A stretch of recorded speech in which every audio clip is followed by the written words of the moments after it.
Siapa sih yang tidak mengenal Menteri Keuangan Republik Indonesia yang satu ini? Ibu Sri Mulyani Indrawati lahir di Tanjung Karang, Lampung pada tanggal 26 Agustus 1962. Beliau menyelesaikan pendidikan dan memperoleh gelar sarjana ekonomi dari Universitas Indonesia dan melanjutkan pendidikannya di University of Illinois at Urbana-Champaign, Amerika Serikat dan mendapatkan gelar Master of Science of Policy Economics dan PhD of Economics. Spesialis penelitian keuangan publik, kebijakan fiskal dan ekonomi, beliau terpilih menjadi eksekutif direktur pada International Monetary Fund mewakili 12 negara di Asia Tenggara sejak 1 November 2022. Pada tanggal 21 Oktober 2004, beliau mendapatkan penugasan pertama di kabinet sebagai Menteri Negara Perencanaan Pembangunan Nasional atau Kepala Badan Perencanaan Pembangunan Nasional.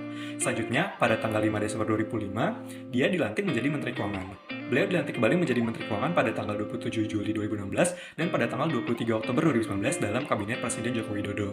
Ibu Sri Mulyani merupakan seorang tokoh inspiratif yang menunjukkan nilai dasar berakhlak. Core values yang pertama adalah berorientasi pelayanan. Ibu Sri Mulyani sangat mengutamakan pelayanan yang berkualitas kepada masyarakat. Hal ini dibuktikan melalui pencapaian beliau sebagai pembina pelayanan publik terbaik dengan predikat pelayanan prima serta piala Adicita Suaka Pertiwi yang diberikan dalam acara penyampaian hasil evaluasi kinerja unit penyelenggaraan pelayanan publik tahun 2021 yang diselenggarakan oleh Kemenpan RB.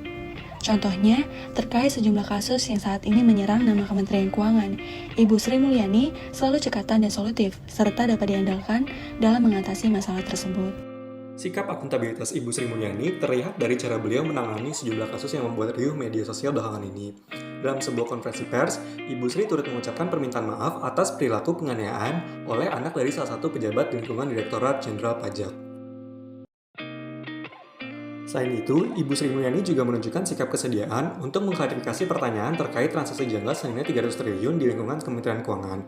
Kedua hal tersebut menunjukkan bahwa Bu Sri Mulyani merupakan pribadi yang berani untuk bertanggung jawab atas wewenang yang diberikan kepadanya.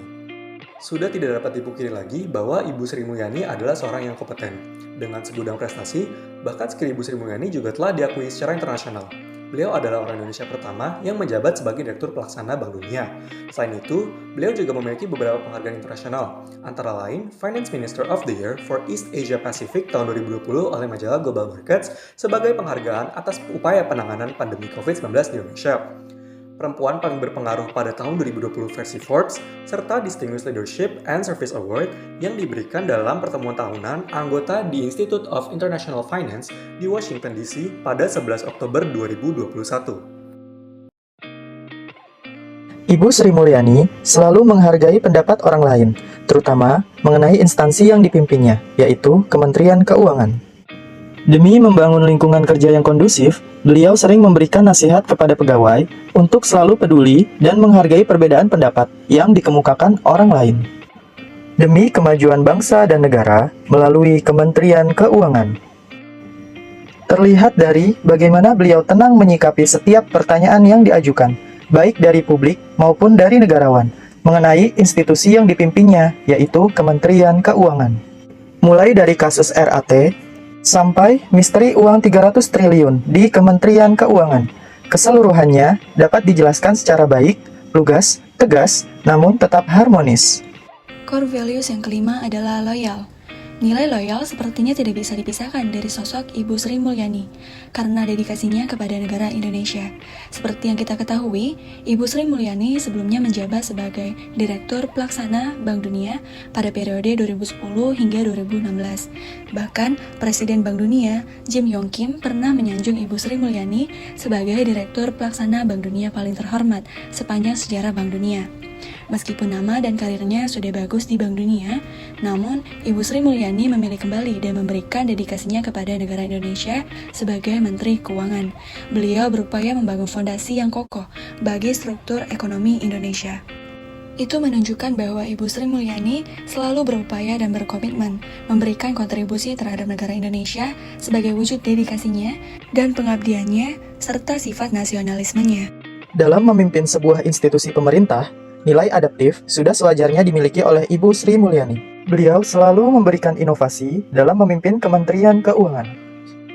Sebagai contoh, Kementerian Keuangan melalui Direktorat Jenderal Perbendaharaan meluncurkan inovasi berupa aplikasi Sakti.